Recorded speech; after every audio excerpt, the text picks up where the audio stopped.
Welcome to the New Wealth Wave podcast hosted by Dr. Joaquin Wallace. We're diving deep into the intricate layers of the 7-stage generational wealth model to offer invaluable insights on legacy building, wealth accumulation and preservation, and financial growth across generations. I'm Dr. Joaquin Wallace, and this is the New Wealth Wave podcast. Hey, future wealth builders, welcome to another episode of the New Wealth Wave podcast, where generational wealth begins with generational knowledge. I'm your host, Dr. Joaquin Wallace, and today we're taking a journey through all 7 stages of my 7-stage generational wealth model, which explores the past, the present, and the future of your financial story. If you're new to the podcast, be sure to subscribe so you never miss these game-changing conversations. And if you haven't already, pick up my Amazon best-selling book, Generational Wealth Begins with Generational Knowledge, which has achieved top honors across 3 financial categories, including bestseller new release. Today's episode features a powerful conversation that touches on a core philosophy of the New Wealth Wave podcast. We often say on this show that wealth isn't just about the numbers, it's about the narratives. And the biggest threat to that narrative isn't the market, it's often our own emotions. Our guest today is the perfect embodiment of this truth. She is known as the financial lifeguard and the founder of the financial dignity movement, Christine Luken. Despite having a degree in accounting, Christine is living proof that head knowledge often loses the battle between emotional triggers. She once found herself at financial rock bottom at age 26, a pivotal moment where she realized that spreadsheets don't fix behavior, emotional healing does. Today, she empowers high-earning professionals to break the shame cycle and bridge the gap between complex financial math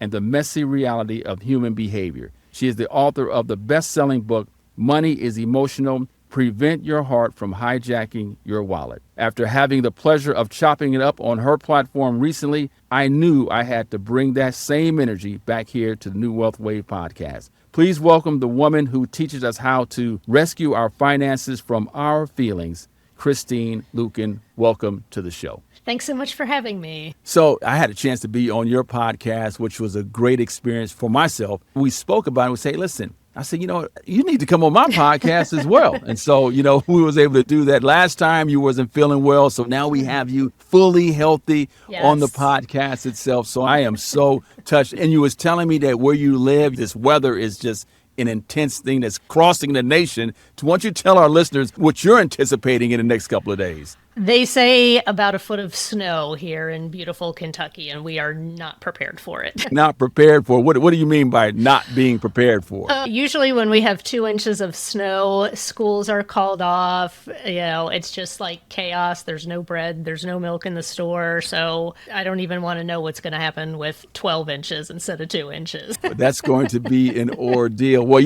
in California, if it's 55 degrees, we struggle out here in terms of driving. So, I'm trying to feel sorry for you. I know. I can only imagine, what you're going through.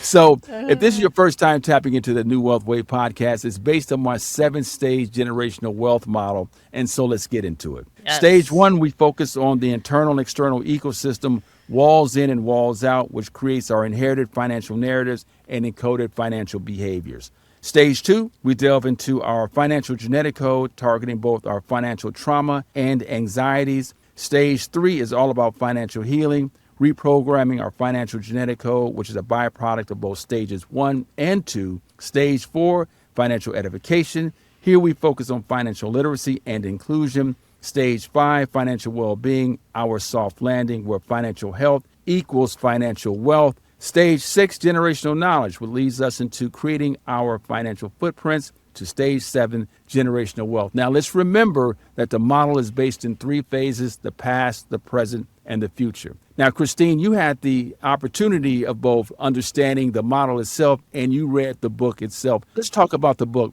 In your opinion, what did you like about the book and what was your takeaway? Well, you and I are kindred spirits, and I love especially how you dove into all the different factors that affect how we interact with money. I think a lot of financial professionals oversimplify this piece of it, or they ignore it altogether. You go into great depth and detail so that people can really see and uncover how their financial narrative has taken shape.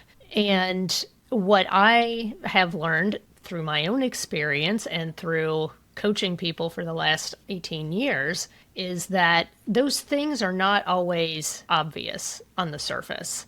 And so I love that your book goes very deep into that in the beginning, and especially talking about that whole concept of the walls in and the walls out, because sometimes it's easier to see the family dynamics and how that affects us, but many times we fail to see the community that we grew up in and the culture that we grew up in. It does affect us in many ways, and it doesn't necessarily have to hold us back if we can understand it and then decide, is this something I want to carry forward or not? Appreciate that. So, Christine, before we get into the heavy lifting, I always ask our guests in the studio one question. And our listeners want to know a fun fact about yourself. You know what? The one that is popping up in my head is that a lot of people don't know that I am a Kentucky Colonel. Now, explain that one to me, because I didn't know that one. So what is a Kentucky Colonel? It has nothing to do with fried chicken. I'm just going to tell you that. Okay, I was going to say, I was going to come Even over there though, and you yeah. ship me some fried chicken over here. I love the dark meat as well, too. So I was going to ask you to get me some of that over here. No, actually, it is an award from the governor's office for your service to the state of Kentucky. And you can only be nominated by a Kentucky colonel. And so a friend of mine who happens to be a colonel recommended me because of my financial literacy education that I've been providing to the community for close to 2 decades. And he kind of surprised me with that. And he said, surprise, I've filed an application to nominate you for Kentucky colonel. And then a couple months later, I got the certificate and I was like, wow, this is cool. Now I can say now you can call me Colonel Christine. Well, you know what? I'm going to call you Colonel Christine going forward. That isn't a comment. I mean, we've all accomplished some things,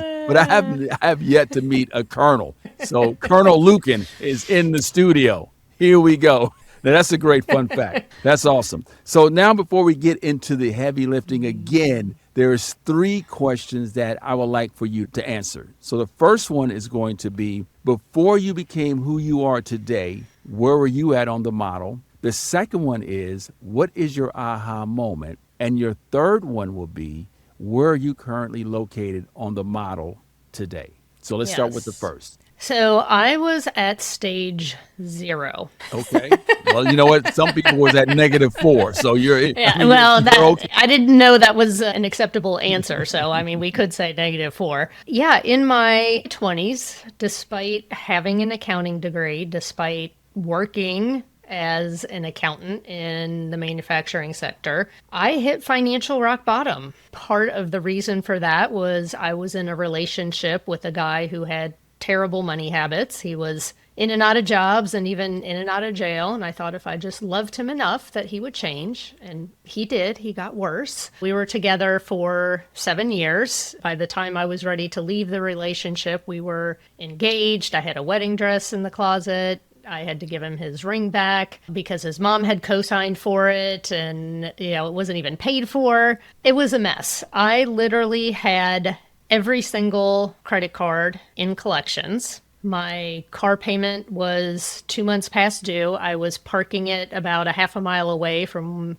the apartment that we lived in so it wouldn't get towed. I'd like to say if it's possible for a credit score to be negative, mine probably was. I don't think that's possible, but it was pretty bad. And when I was exiting that relationship, I did not have any money to leave. So I had to turn to my family and say, I need to leave this relationship, which of course my parents were very pleased that I had finally come to my senses. But it was very embarrassing and shameful for me. And it is for anybody when they get to that place of financial rock bottom, but especially someone who has the head knowledge. And I had worked in banking. I used to work in collections. I've got an accounting degree, always an AB student. And yet, like the title of my book says, I let my heart hijack my wallet. You can learn a lot of stuff from hitting rock bottom and building your way back up. I don't recommend that. If you can learn Yeah, from absolutely. other people's mistakes, that's really what I recommend. And I had to come face to face with the fact that even though I knew how money worked mechanically, how it worked emotionally was a completely different story. And on my journey back to financial health, I got really curious. Why do smart people do dumb things with money? And I started to uncover these different emotional drivers that bump up against financial common sense. Now, this was back in 2000, so nobody was talking about the psychology of money, behavioral finance. There was none of that back then. It was just like Dave Ramsey and Susie Orman, and they're giving you these checklists of here's the steps to take to fix your finances. It was really more like just buck up and do the right thing. But I knew that that wasn't great advice because, as you know, there's all these environmental, relationship, mindset, like all these other factors that play into how you behave with money. And so that kind of led me down this path to helping other people with their finances, because once I wasn't taking care of a grown man child in my relationship, my finances improved pretty rapidly. And I would have friends and different family members reach out to me and say, hey, I know you went through this hard time and you figured it out. Can you help me with this?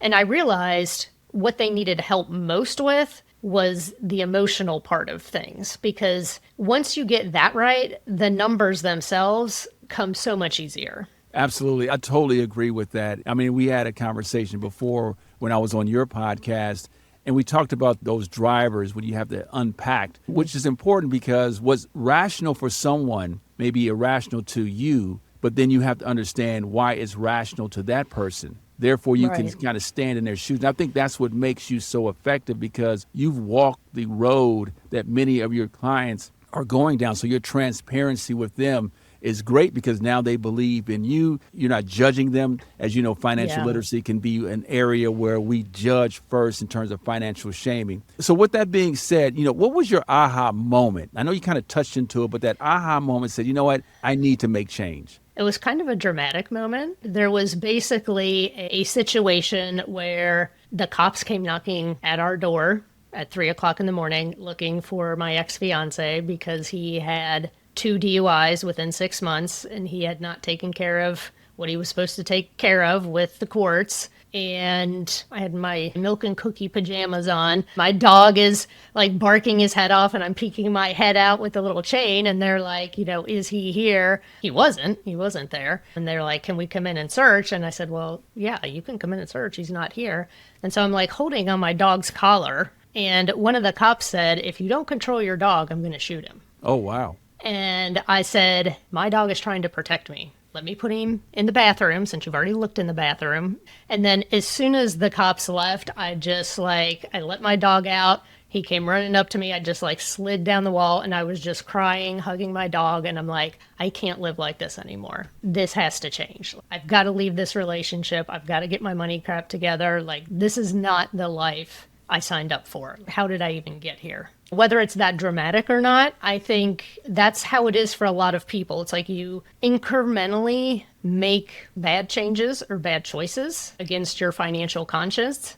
And then you wake up one day and you find yourself in this mess with this big weight of shame on you. And you're like, I don't care what it takes to fix this. This has got to change. And that's interesting because each of us that's in this business today, there's something that drove us to the business, to helping people, to be a servant leader, if you will. Yeah. And it takes those type of drastic things in our lives that says, you know what, I don't want no one else to go through what I went through. What can I do to be a change agent in my community? And if it's just helping one person, two, three, or four, you're now adding value to the universe, so to speak. And you're helping people. In your case, now you're a colonel, right? I mean, obviously, you've been bestowed these accolades, if you will, and you wrote a great book. And so, Yeah. I mean, you've been able to take that pain and turn it into a positive, which is affecting more people than you ever thought. You had to go through that, but at the end of the day, you have been extremely important in helping people move through their financial journey as well. So with that being said, where are you currently at on the model today? I'm between 6 and 7. As I was revisiting stage 6, I said, you know what? We've talked about long-term care, but we have not invested in long-term care insurance yet. And I know we're getting to that stage where we need to. You know, my husband's 55, I just turned 52. The other things we have in place as far as the wills and the estate plan and the life insurance, but it's always good to revisit those things too. There were a few things where I was like, you know what, it probably is time to make a few little tweaks to the estate plan. But I'm also starting to move into that legacy phase of teaching my nieces and nephews. So my husband and I are child-free by choice. I have 5 nieces and nephews, and I'm starting to instill some of these financial values into them because they're teenagers now. And my nephew was just asking me this week about investing. And so I did something really fun with them for their grades. I incentivized them and I said, hey, if you get an A, I'll give you $100. If you get a B, I'll give you $50. If you get a C, I'm going to subtract $50. Oh, that's interesting. I may have used that one before. So that means they're getting 0. Yeah, and if you get a D, you get a minus 100. Now, you can't owe me any money, but if you get any Fs, it's an automatic 0. And I also made a deal with them. So when I met with them and I said, all right, what were your grades for the first half of the year, and gave them their money, I said, look, I'll make you a deal. If you give me any of your grade money back, I'll match it 100% and put it in an investment account for you. That's clever. So now I am thinking about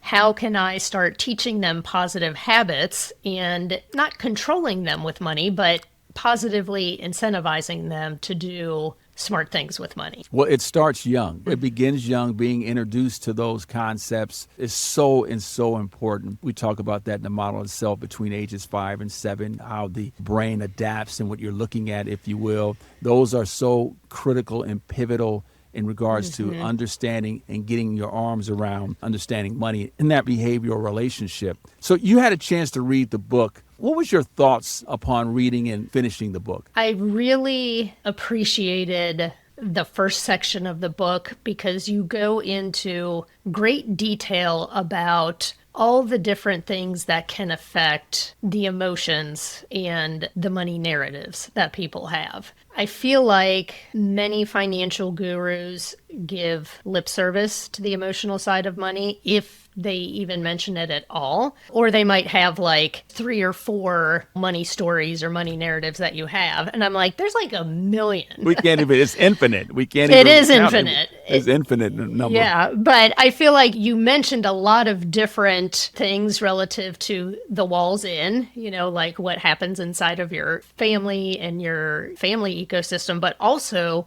the walls out, which we don't talk about enough, like your community, your culture. How does that affect you? Because I've seen in my clients that growing up in different cultures, there's some very different norms that we might think are weird or strange, but for them, it's like, this is the way it is. Especially in Asian cultures, it is like a prestige for parents to leave a large inheritance for their kids. And in trying to talk to people about tax planning, it's like they don't want to do any tax planning and start transitioning assets to their adult children before they die, because it's almost like there's some sort of status of like, well, when I die, my kids are going to get $10 million. And it's like, that may not be the most tax efficient way to start passing that on.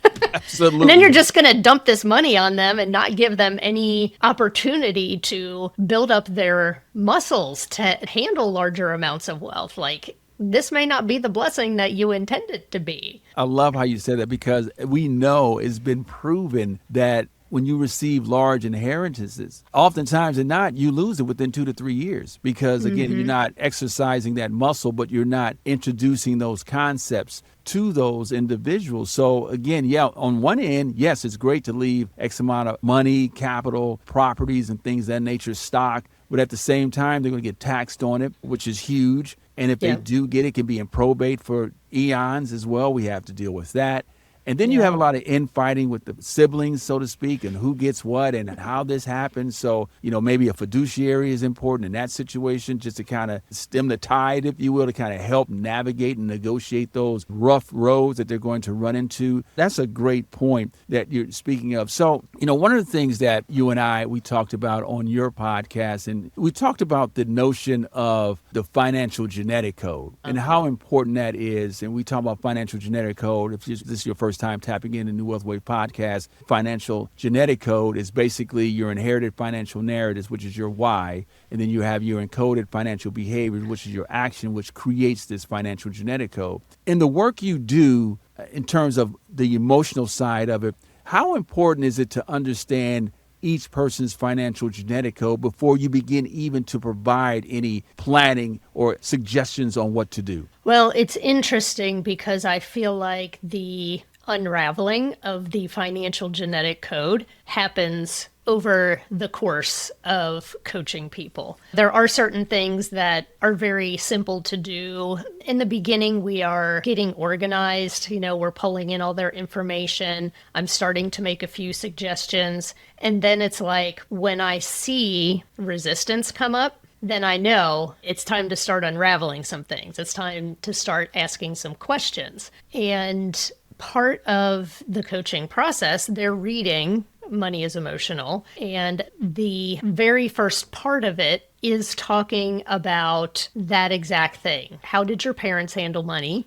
Do you agree with how they handled it? Do you disagree? Are you repeating the same things they did? Did you consciously choose to do the opposite of what your parents did? What sort of memories do you have around money? And so we're having those conversations pretty early in the coaching engagement, usually, within the first or second session, to say, how did your parents handle money? Did you agree with that? And it's very interesting, especially in a couples dynamic, because it is so rare that they have exactly the same financial genetic code. Agreed. And, in regards to financial planning, that's one of the areas when you have a couple in front of you on the other side of the table, oftentimes when you have the male and the female, from what I understand, what I've heard, is that the female in a relationship doesn't feel heard. And so a lot of the information or their strategies or planning is based upon, the male in the relationship. It does come to the conclusion that their financial genetic codes are different. In stage 5 of the model, we talk about financial well-being. Financial health is financial wealth.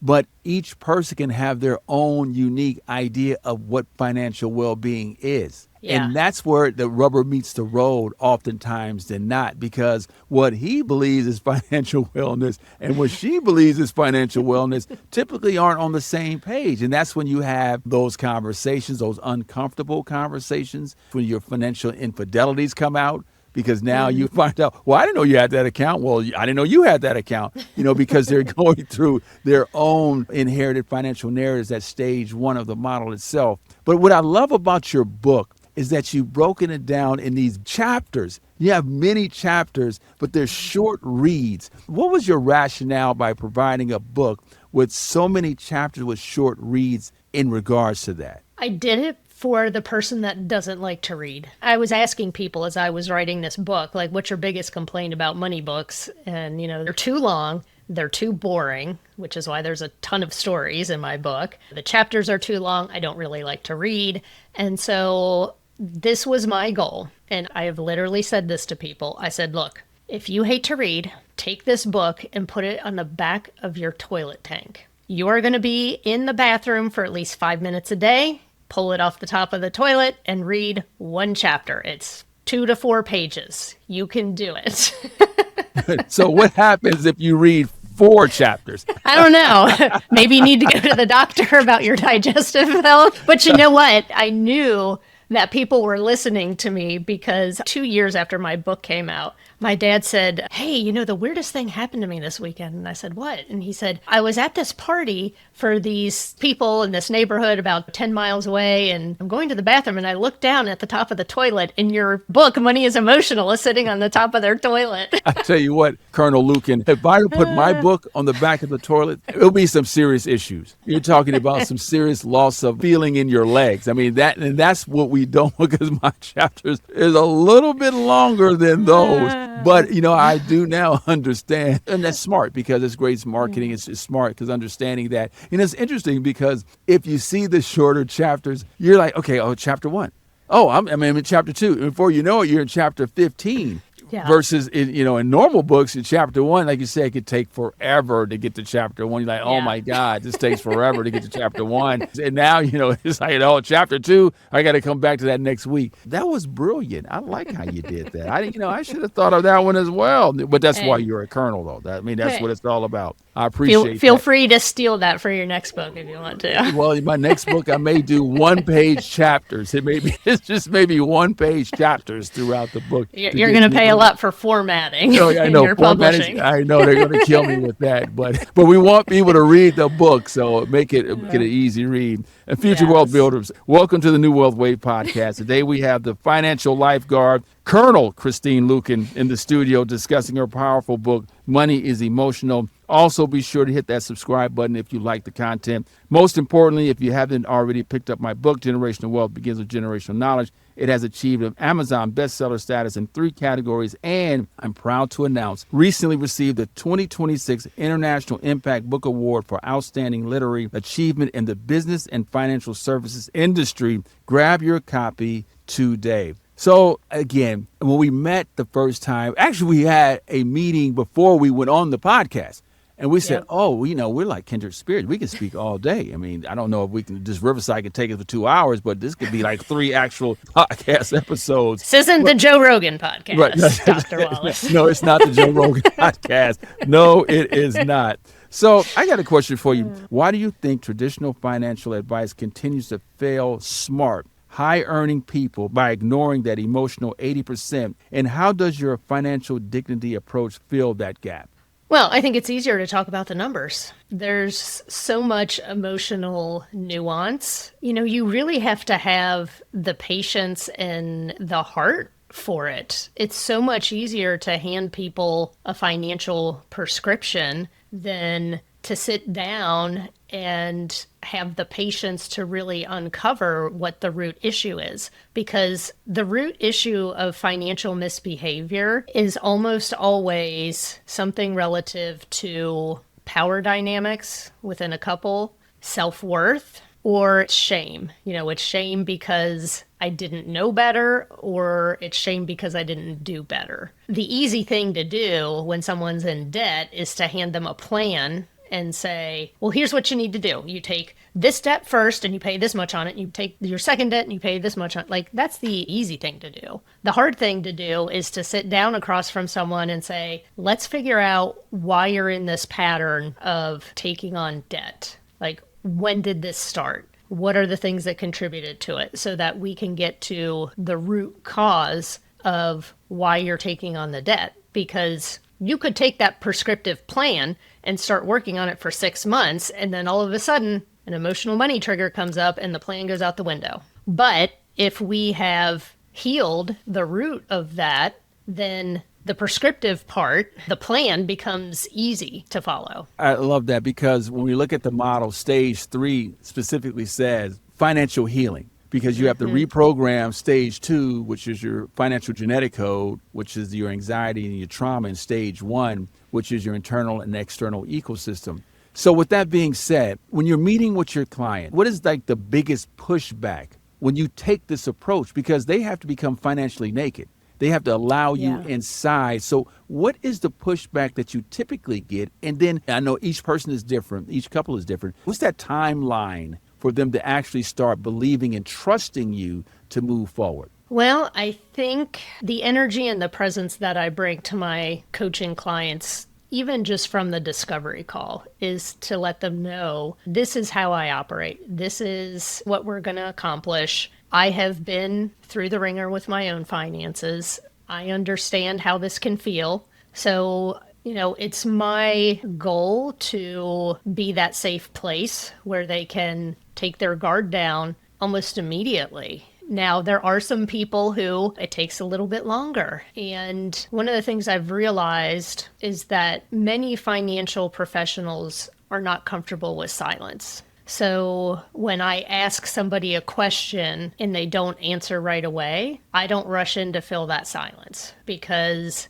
it usually means that they're getting ready to tell me something that's tough for them to say. They're not hesitating because they don't know. They're hesitating because they're about to reveal something that makes them feel vulnerable. And it's very normal for people to cry. I jokingly say I make people cry all the time, but not in a bad way. It's like I give them the space to release those things. And I think that that's something that I developed over almost 2 decades of coaching people and realizing that if I'm going to help people with their emotions, that I can't push them through it. I have to give them the space to bring those emotions there. And yes, it is a little more complicated when you're working with a couple, because there are times when one member of the couple is more assertive and more dominant, and I may have to say, okay, I want to hear from so-and-so now. What do you think? But, that's up to me as the coach to be able to see and to sense those things. And I think a lot of financial professionals don't have the bandwidth to do that. And that's okay. I mean, I think every financial planning firm should have a financial coach or a financial therapist on staff to help people with some of these emotional issues. Because if, as a financial professional, your best value is planning and selecting a portfolio, there's no shame in the fact that you're not good at this. The reason why I'm good at this is because I've been doing it for 18 years. No, absolutely. So it's a skill. That's great. Yeah, I mean, it is a skill. So let me ask you this question. So I've had this happen to me a few times. You meet with a couple, you go through the planning, the initial process, as you mentioned earlier, the discovery phase, if you will. And then one of the participants in that meeting calls you. Have you had that opportunity where they called you and say, hey, listen, I want to go back to the meeting that we had. I really was not able to give you my perspective on things. Here is my perspective. And then you bring them back together. Have you ever had that happen? Oh, I have had that happen. When I'm working with my clients, we work together for 6 months and we meet twice a month. So basically every 2 weeks. And sometimes I will have one of the spouses email me in between and say, I don't think so-and-so is taking X, Y, and Z responsibly. I think, they're doing this, this, and this. It makes me feel this, this, and this. And I will basically say, I am so glad you told me this. I want us to talk about this first thing in our next session next Tuesday. So what that does is that prevents this triangulation where it's like he said, she said, and it's almost like trying to play off of mom and dad, right? It's like, no. We're getting everybody in the room together, because sometimes the one partner doesn't feel like they can confront the other partner to their face. And so I'll basically say, hey, okay, you know what, John and Mary, in between sessions, Mary, I want you to know that John sent me this email and this is what he said. And I say, obviously this is something that we need to talk about. For whatever reason, John, you don't feel comfortable saying this directly to your wife, Mary. Why not? And he might be like, well, I've said it 100 times before and she always gets mad at me. And then she says, well, but you don't know how much things cost. And, kids are expensive. And you said they could do soccer. And then you get mad at me when I spend this money on soccer. And so then it's like we have that opportunity to have that discussion. And then I can say, okay, here's what sounds like is happening. Correct me if I'm wrong, John. When Mary does X, Y, and Z, you feel blank. Is that correct? And then I can say, okay, Mary, here's how you feel when John says X, Y, and Z. Is that correct? Okay. What are some things that we can do to handle this together? I mean, that's a great example. I love in the book how you use case studies, because I think that brings it to reality. It puts the reader in a position where say, you know what, that's me. I used a few of them in my book as well, because it gives them an opportunity to say, I thought it was only me. No, there's other people that are going through the same things that I'm going through. It makes it more relatable, I do believe, that allows them to read through and then have these examples, and they're more prone, if you will, to become financially naked. Because I think that's where the biggest issue comes to play, is that people don't want you to see who they are as they are. It's a very challenging environment because, as you know, money is such a emotional topic that we don't like to talk about it, which is so important. So I in my book, I highlighted the 5 financial professionals. You had the financial advisor, you had the planner, the therapist, the educator, and the counselor. Those are the 5. But there's also the financial coach, as you mentioned earlier. So within those 5 plus 1, which is the financial coach, where do you see yourself at within those 5? I know you're a coach, so you go coach / this. Where do you find yourself in terms of the 5 financial professionals? Technically, I'm a certified financial counselor. That is my technical title. So I would say I most closely identify with that. I don't have the designation and training to have the financial therapist, but I have had people say, you have helped me more than my therapist, or you have helped me more than my marriage counselor. I mean, people very frequently say, and in fact, I have a client that's coming to the end of their 6-month engagement, and I offer a continuation package where they can get quarterly maintenance with me. And we actually did a lot more relationship coaching, discussion of power dynamics, because the wife makes more than the husband. We talked probably 80% about that sort of thing than the actual numbers. And they were talking about, well, maybe we should just continue this work with a therapist. And then they're like, well, wait a minute. Let's just continue it with Christine. We've made more breakthrough. You forgot to mention, no, not Christine, Colonel Christine. I mean, we always have to use that. Don't sell yourself short. Okay. Colonel Christine Luken. Yes. So yes, I see myself very much as the hybrid between, we're going to do the practical numbers. I don't call it a budget because my clients are high income. We call it the prosperity plan. We're going to get granular in the numbers. I'm going to make sure that you're saving money, that you're paying down debt, that your spending is optimized. And we're also going to take care of these emotional issues that you might typically think of. I'm going to go to my pastor for this, or I'm going to go to a marriage counselor for this. I'm not afraid to be that safe space for them to process those emotions and do that self-discovery work.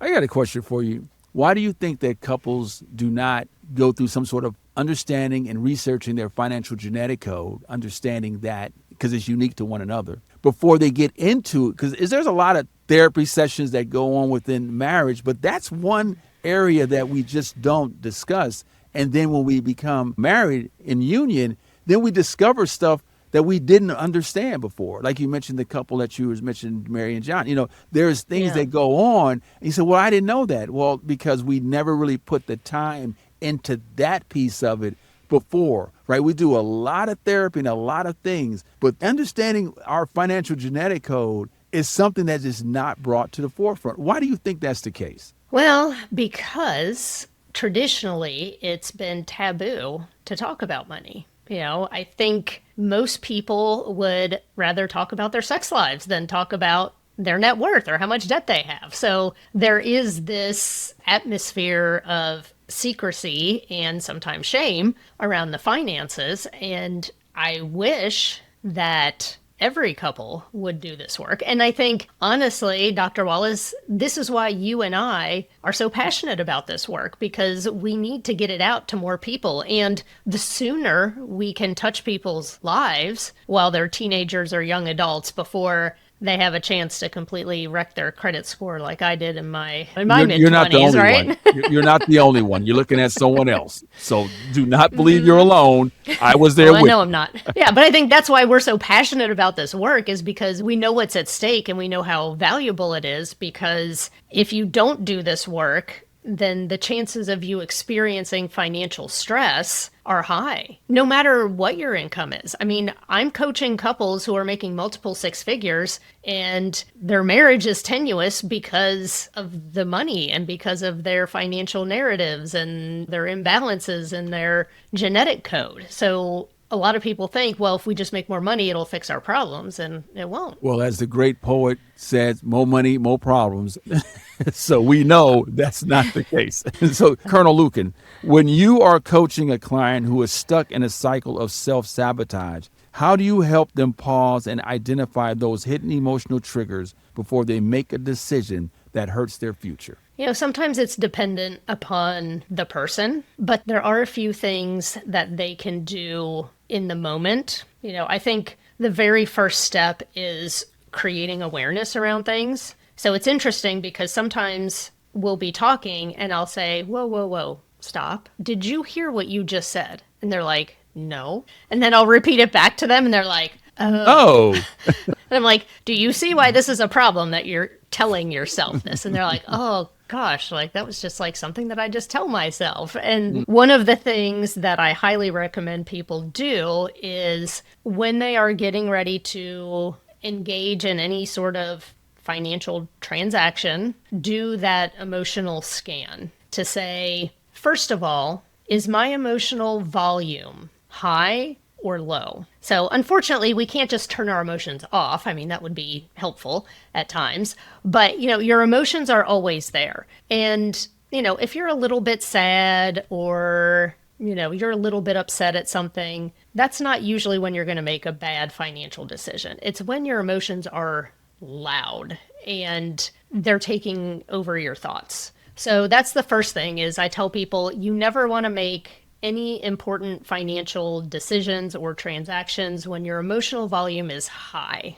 You can always sit on something for a couple hours or a couple days, let your emotions cool off. Yes, you should still honor your emotions. However, you want to be able to also engage your logic as well. And then the other thing too is to say, am I always feeling the same emotions when this particular pattern shows up? So for example, this client, it wasn't my client, it was a friend of mine who's a financial advisor. This couple, they had gotten divorced. It was messy, it was bad. The wife was basically a shopaholic and this guy was trying to help her, and like shoes were her big weakness. And so what they finally realized was every time the wife would drop the kids off at the husband's house and she saw the new girlfriend's car, she would get upset and then she would go to the mall and she would shop to make herself feel better. Well, that's interesting. Yeah.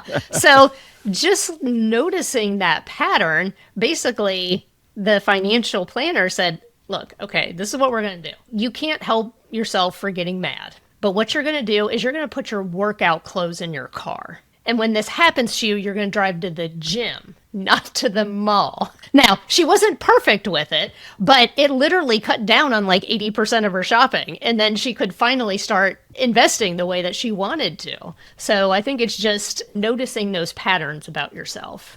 Yeah, those financial triggers. But, she can also go, well, I got to go work out. Let me go get some of these Nikes or these type of shoes as well, too. That's true. That's another way, or a workout outfit, And so we got to be careful with that one. But we was able to at least understand what the root of the problem was before. That's interesting. So, again, those financial triggers, those inherited financial narratives is so important, in particular in relationships itself. Again, the way you use your case studies in the book was outstanding. So I got another question for you. I have several questions for you. I mean, we can go all day, but we don't want to do that. So I have another question for you. Can you define what financial dignity actually looks like in practice? And what is the first step someone must take to move from shame to the place of empowerment? I like to talk about breaking the cycle of money shame, because what happens is when we make a mistake about money, we feel bad that we made that mistake. And initially it starts as guilt. We feel guilty because we did something we know we shouldn't have done, or we failed to do something that we know we should have done. The problem is guilt can go two ways. Guilt can move us towards positive action, right? It can be that barometer to say like, oh, I shouldn't have put that on my credit card because I don't have enough money to pay it off at the end of the month. I'm not going to do that again. Or we can take that guilt and internalize it as shame. So guilt tells us I did a bad thing. Shame says, because I did a bad thing, I'm a bad person. And the problem with shame is that it makes us want to hide and not get the help that we need. So we have to break that cycle and get the help that we need. Otherwise, we're going to continue, right? Because if we make a money mistake, we feel ashamed, we want to hide, we don't get the help that we need. And then, of course, inevitably, we're going to make more financial mistakes because we're not increasing our knowledge, we're not getting the guidance that we need, and then that cycle continues. And it is hard to break because you have to be vulnerable and admit, I need help. And that's where I was at age 26, where I had to reach out to my dad and say, I need help. I want to leave this relationship and I have no money. And that was the hardest thing to do. And it was also the best thing that I did. And I think it can even be harder for someone who is making a lot of money because they think, I'm making all this money, I should have this figured out by now. But if they haven't gotten the guidance or the education to do better, and they haven't examined their emotional triggers, then of course they're just going to repeat the same behaviors with a higher dollar amount. So it really is about having that vulnerability to say, I need to make a change. And then taking that action to either get yourself a good personal finance book like my book or your book, or reach out to a financial professional and say, I need help. Because it really is, when you move to the place of financial dignity, it really is that absence of financial shame. Now, that doesn't mean that you'll never feel guilty because you've made a mistake, because we're human. We're going to continue to make mistakes, especially as our wealth grows, because we've never done things like angel investing or advanced tax planning or getting into insurances and things of that nature. Of course, that's going to be a learning curve. But for me, financial dignity is really when money supports your happiness. You're not living in that constant state of stress. I totally agree with that. One of the things that I echo a lot is that our financial language is not ours. It's someone else's. And it's been given to us unbeknownst to us without our permission. And That's oftentimes that we continue through life just regurgitating the language or the concepts that have been given to us, may have been verbally or non-verbally. And before you know it, you're continuing this perpetual cycle without you even knowing what you're doing. And so it's important for us, again, I go back to stage 3, the financial healing, as you mentioned earlier. Oftentimes when I meet with clients, I tell them, hey, listen, we may not be able to move forward because we need to get to the financial healing. You need to probably meet with the therapist, if you will, to understand which of the 5 financial professionals that you need first. Because oftentimes they think that, well, I want to get some financial advice. Well, I need financial planning. Well, that's not the case, because there's so much that's going on underneath the hood that we're hardwired to make these decisions. And it definitely is something that impacts our ability to move forward in the process. So for the listeners raising children or thinking about their legacy, how do we ensure we are passing down financial dignity to the next generation rather than the same financial trauma and emotional baggage we had to overcome? Well, I think the first and best thing that parents can do is to heal their own financial trauma. Start talking to your kids about money in an age-appropriate way. By the time they're 5 or 6, you can start talking to them about saving and spending and giving them some cash and letting them go pay for things at the register. With my oldest nephew, Reed, I bought him some financial books for kids when he was little, and he saved at 5 years old, he saved up half of his money for a bike, and my brother and sister-in-law paid for the other half for him. It's not too early to teach them. And also let them practice with money. Let them fail. Let them buy the toy that breaks and don't bail them out. Let them learn what makes a good purchase and what doesn't, and not berating them for making a bad choice, but saying like, hey buddy, let's talk about it. You bought this toy and it broke in 3 days. Like, how you feeling about that? And just kind of talking through some of those things with them in an age-appropriate way. And that can be a little challenging because many of us have been conditioned that you don't talk about money. What you forgot, when the toy was broken, they're going to fall out and just start crying. So you got to deal with that emotional part first. Yes. So you have to first deal with that emotion and then have a conversation, because while they're crying and going through their feelings, Colonel Luken, they don't care exactly what you're talking about.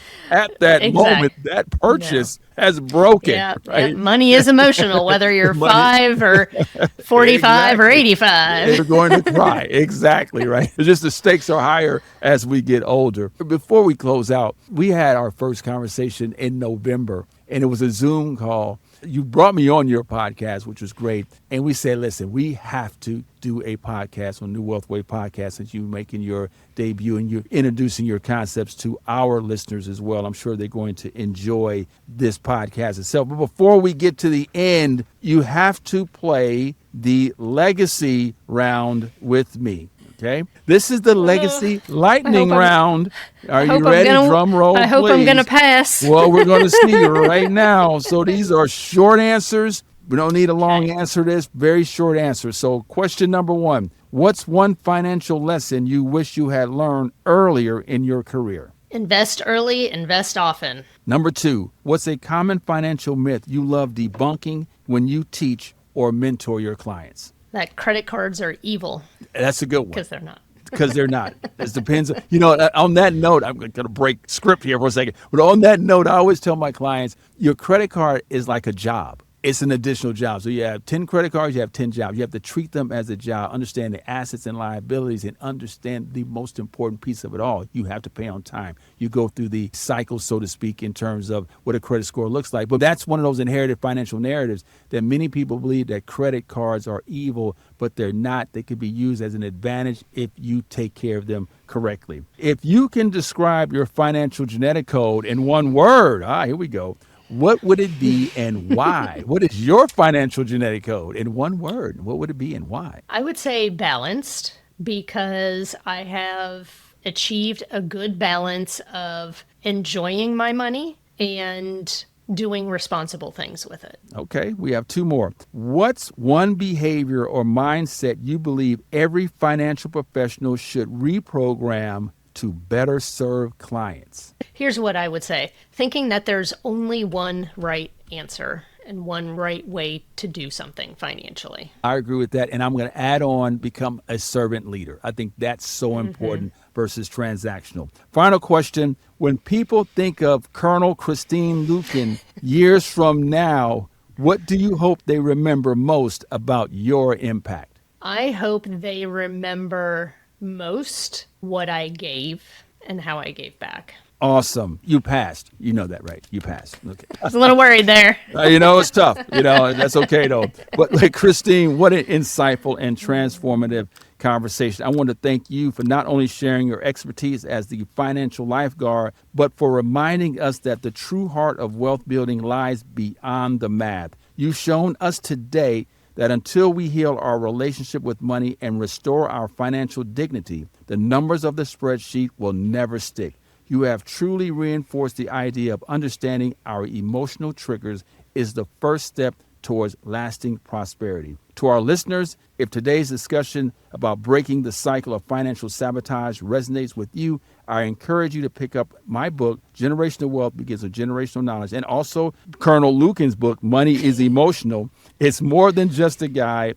It's the blueprint for decoding those inherited financial patterns we talked about today and transforming financial survival into sustainable legacy. And to Christine Luken, on behalf of myself, our producer Ray Haycraft, and the entire New Wealth Wave podcast community, thank you for elevating the conversation, for teaching us how to stop our hearts from hijacking our wallets. And as we always say on the New Wealth Wave podcast, generational wealth begins with generational knowledge. I'll see you on the next episode. Thank you for joining us on the New Wealth Wave podcast, hosted by Dr. Joaquin Wallace. Our show is edited and produced by Ray Haycraft. To dive deeper into the world of financial wisdom and learn how to create your financial footprints, head to our website at www.drjwallace.com. For more updates and exclusive content, connect with us on social media by searching Dr. Joaquin Wallace. And if you have questions and comments, feel free to email us at thenewwealthwavepodcast@gmail.com. Remember, generational wealth begins with generational knowledge. And as always, thanks for listening. The content presented in this podcast is strictly for educational purposes and should not be taken as investment advice. The views and opinions expressed by our guests may not necessarily reflect those of the New Wealth Way podcast and its host or producers. Listeners are urged to exercise discretion and judgment before making any financial or investment decisions. Always consult with a financial professional or advisor before taking any action based on the content of this podcast. If you're enjoying the New Wealth Wave podcast, we appreciate if you leave us a review. We're always open to topic suggestions and guest recommendations. Feel free to reach out to us directly with your thoughts and feedback. Thank you for tuning in, and we'll see you next time on the New Wealth Wave podcast.